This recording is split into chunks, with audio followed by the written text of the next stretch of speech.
Gaspard, première. Il a été prêtre. Il échangeait ses vêtements avec des mendiants. Il n'y avait pas besoin de richesse pour être heureux. Il a passé pratiquement la moitié de sa vie à marcher, donc on trouvait ça impressionnant. Né à Montfort-sur-Meux, près de Rennes, Louis Grignon est le second d'une famille de 18 enfants. Très vite, naît en lui un amour de Jésus et une passion pour la Vierge Marie qu'il n'aura de cesse de transmettre à ceux qui l'entourent.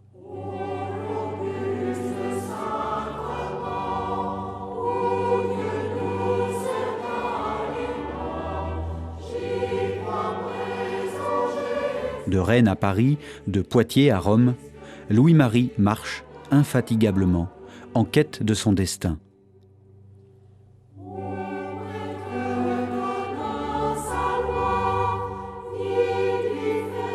Ami des pauvres, homme au très fort caractère, il saura accueillir les échecs et les revers avec courage et dans l'obéissance à l'Église.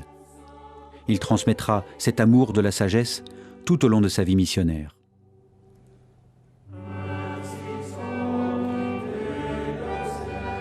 Il avait une certaine personnalité, lui aussi, grâce peut-être à son père, personnalité forte, voire colérique. Mais il a beaucoup travaillé sur son caractère, grâce aussi à la présence douce de sa mère. Le père de Montfort était un élève très, très sérieux, très studieux. Il n'hésite pas de manifester son caractère et aussi sa personnalité. Une personnalité audacieuse, libre aussi, tout en étant un adolescent. Donc il se rend compte que dans les cours, il y a aussi des riches, mais il y a aussi des pauvres. Donc il voit un garçon, un compagnon pauvre qui n'a pas de veste. Il fait l'aumône auprès d'eux dans son collège et il lui manque une certaine somme. Il se rend chez un tailleur à qui il remet cette somme d'argent en lui disant « Eh bien, pour l'amour de Jésus-Christ, veuillez compléter, veuillez offrir à mon camarade l'habit qui le vêtira. » Il est devenu vraiment pour la foule le bon père de Montfort. Un homme convaincu, déterminé, mais très approchable.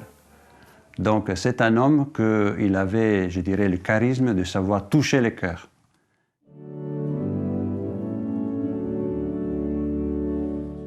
Saint-Louis-Marie, c'est un artiste, avec plusieurs facettes. D'abord, c'est un sculpteur. Il aimait beaucoup sculpter. Et nous avons ici, à la maison natale, aussi deux souvenirs merveilleux. C'est Notre-Dame de la Sagesse qu'il a sculpté pour l'ermitage de Saint-Lazare et les crucifix devant lesquels il priait en solitude. Saint Louis-Marie se sert aussi de la musique pour évangéliser. Il change les paroles des chansons populaires de l'époque pour rendre le message des évangiles le plus accessible possible à une population très illettrée. Donc, il a composé 164 cantiques qui permettent aux gens, en chantant, de connaître l'Évangile et les vérités de la foi. Tout en suivant ses études, Louis-Marie participe à des œuvres de charité. À l'image du Christ, il voit dans les plus pauvres Dieu lui-même. À Rennes, il a ressenti un attrait, une vocation, un appel de devenir prêtre, de devenir missionnaire. Et il traverse pour aller à Paris un pont, le pont de Cesson. Et c'est à ce moment-là qu'il dit qu'une fois traversé ce pont, j'ai quitté ma famille et je suis entré dans une nouvelle famille, la famille de la Providence. Et alors là, il donne sa veste à un pauvre, il donne son argent à un autre pauvre. La passion pour le pauvre, ça vient d'abord, comme on peut imaginer aussi, de sa profonde relation avec Dieu. Donc Dieu, pour lui, c'était quelqu'un qui se penchait sur l'humanité pauvre, nécessiteuse, en se reconnaissant lui aussi pauvre devant Dieu. Donc sa réponse, qui est tout au long de sa vie, c'est aussi annoncer, dire, manifester aux pauvres qu'il y avait un espoir, une espérance. C'est la présence de Dieu. Après ses études au séminaire Saint-Sulpice à Paris et suivant les conseils de Madame de Montespan, le jeune prêtre partira à Poitiers, où il servira les pauvres de l'hôpital général. Deux personnes seront particulièrement touchées par son rayonnement, Mathurin Rangeard et Marie-Louise Trichet. Marie-Louise va détecter dans cette rencontre le doigt de Dieu qui va la guider jusqu'à venir vivre à l'hôpital. En 1701, elle n'a que 17 ans, elle est une jeune fille de la bourgeoisie de Poitiers, son père est procureur au tribunal de Poitiers, et elle lui dit son désir d'être religieuse. Il voulait toujours encourager les autres à s'engager sans avoir peur. N'ayez pas peur, c'était un petit peu ce slogan. N'ayez pas peur parce que vous aurez toujours la confiance de trouver une solution. Et alors c'est là que lui permettait aussi d'entraîner les autres. Et Mathurin Rangeard était un jeune, 18 ans, qui venait, qui passait, il voulait être capucin. Et puis il rencontre le père de Montfort à Poitiers. Et le père de Montfort sent dans cet homme un personnage quand même attrayant et plein de dons de lui-même, quoi, il voulait se donner. Alors il lui dit, écoutez, je crois que j'ai besoin de vous. Venez avec moi, dans mes missions, vous m'accompagnerez, etc.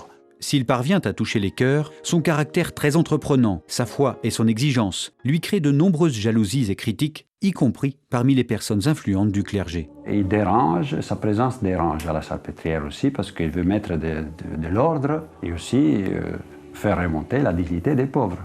Et donc là aussi, il se trouve, un jour, il trouve sur son assiette un petit bout de papier, vous êtes mis à la porte. Et donc il n'a pas d'amis, il n'a pas de connaissances à Paris, donc la seule chose, c'est d'aller demander un abri. Il va vivre reclus sous l'escalier de la rue du Pot de Fer à Paris, on est en 1703, et c'est vraiment rejeté de tous, dans une solitude extrêmement profonde. Et c'est là, ça demeure pendant 6 mois, en silence, en méditation, en écrivant aussi de belles choses. Peut-être c'est là qu'il a écrit L'amour de la sagesse éternelle. Et il va vivre une expérience qui est lumineuse, qui dès lors va orienter toute son existence. Il va se laisser au cœur de sa nuit. Il va se laisser toucher par l'amour de Dieu qui va venir le rejoindre sous les traits de la sagesse de Dieu.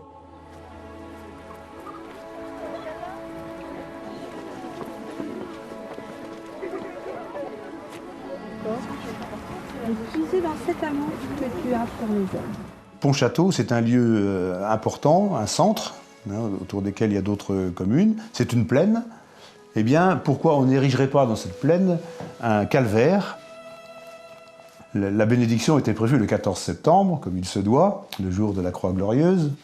Et arrive l'interdiction. Donc l'interdiction de bénir, de consacrer le calvaire, qui arrive de Versailles, donc Louis XIV, parce qu'il y avait des soupçons, il y avait des jalousies parmi le clergé, et donc il n'a pas pu consacrer le calvaire. Et bon, il accepte cette humiliation comme une épreuve pour lui, pour purifier ses intentions, pour voir vraiment s'il était vraiment motivé uniquement pour la gloire de Dieu et pas pour la sienne. Et l'évêque, quelques jours après, lui a réenvoyé une autre lettre, c'est ça, c'est encore plus dur, lui disant qu'il était interdit de tout ministère dans le diocèse. Et donc, il n'avait plus qu'à partir. Malgré ces épreuves, qu'il surmontera dans l'obéissance à sa hiérarchie, le père de Montfort continuera à évangéliser les foules de l'ouest de la France en organisant des missions avec de grandes processions et en créant des écoles charitables, comme à La Rochelle, suivant en cela l'ordre reçu du pape lui-même qui l'avait nommé missionnaire apostolique. On retiendra la devise de saint Louis-Marie Grignon de Montfort, « Dieu seul », et le « totus tuus », tout à toi, adressé à Marie qui conduit à Jésus. Avant de mourir, donc, il a bien sûr écrit son testament où il laissait le peu de choses qu'il avait à disposition à ses compagnons qui étaient là. Il s'est confessé aussi. Et à la fin, tout en manifestant aussi son combat spirituel, il dit aux gens qui étaient là à son chevet, « Je me trouve entre Jésus et Marie. Je ne pécherai plus. » et il ferme les yeux.